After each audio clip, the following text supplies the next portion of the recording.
Moms Every Day with Penny Oates. Brought to you by the sponsors of MomsEveryday.com.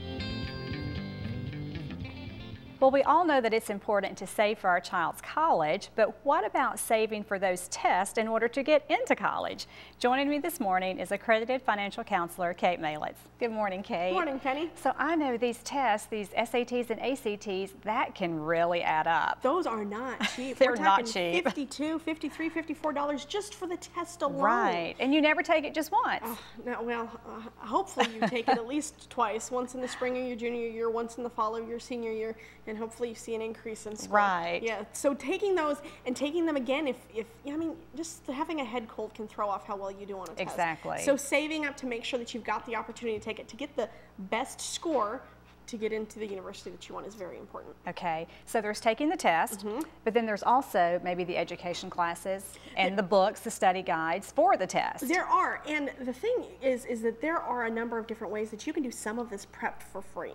SAT.collegeboard.org and ACTstudent.org both have, for SAT and ACT, study guides online available to you. Okay. Now, it's not as extensive as you go to the bookstore and purchase a manual, and I do actually like that because they include practice tests. Right. And every single class I have ever taken, all of that has always said practice test, practice test, practice test. Exactly. So you can get those through the books, through the bookstore, through the library if you don't have a lot of money. If you do have a little more expendable cash and you want to look to the option of a tutor, there are some definite benefits to tutoring as well, but that's more of I've got a whole lot of liquid cash and I've got the flexibility to do that. You don't have to do that in order to be successful on these tests. Okay, so this is just really something though that you definitely need to plan for because it's going to hit all at once, and then if you don't send them to your scores to the colleges, you have to go back and pay for that as well, right? So you can send up to 4 scores every time you sit for that test. Okay. After that, it's over $11 to submit even just one, and if you want it priority sent, we're talking in the $20, $30 range. Right. That's a lot of money, and that adds up very, very quickly.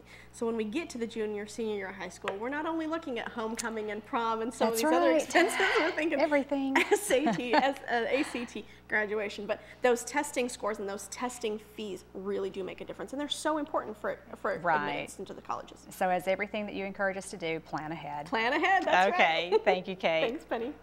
For more information, visit us at momseveryday.com. Moms Every Day with Penny Oates. Weekdays at 8:55 a.m. is brought to you by the sponsors of MomsEveryday.com.